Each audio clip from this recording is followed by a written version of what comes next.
Hello viewers, আসসালামু আলাইকুম।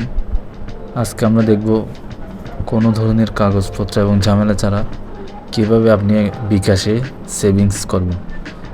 বর্তমানে আমার 3টা সেভিংস রয়েছে এখানে। আমি নতুন করে আরেকটা করতে চাচ্ছি।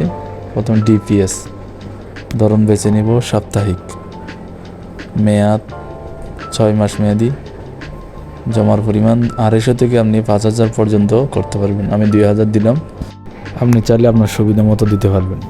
এরপরে এগিয়ে যান, এখান থেকে যে কোনো একটাতে আপনার লাভ যেটাতে বেশি হচ্ছে ওটাই দিতে পারবেন, বা যে কোনো একটা ব্র্যাক ব্যাংক আছে, এখানে ঢাকা ব্যাংক আছে, আইডিএলসি আছে, যে কোনো একটা দিতে পারবেন। এখান থেকে একটা নমিনি আমি আগে থেকে দিয়ে রাখছি নমিনি, এখানে আপনি বাবা মা বা ভাই বোন যে কোনো একজনকে দিতে পারবেন।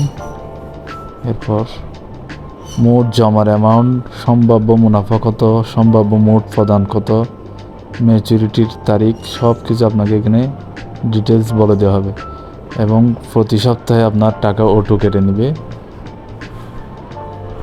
এরপর ওকে দিলাম, ওকে দেওয়ার পর পিন নাম্বার দিব।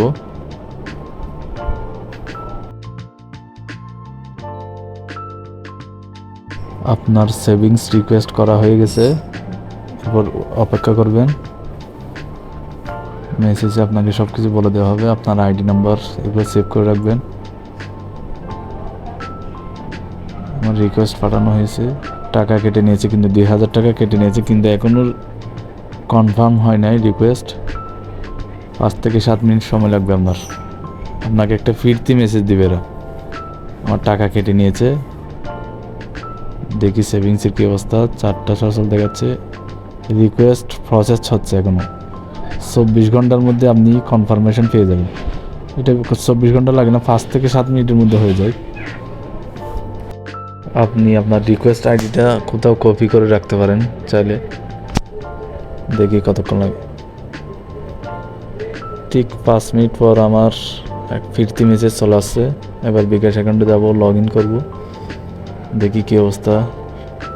সেভিংস, হ্যাঁ আমার সেভিংস সম্পূর্ণ হয়েছে। সেভিংস আর বিস্তারিত আমি এখান থেকে পরবর্তী জমা কবে আবার দেখে নিতে পারবো।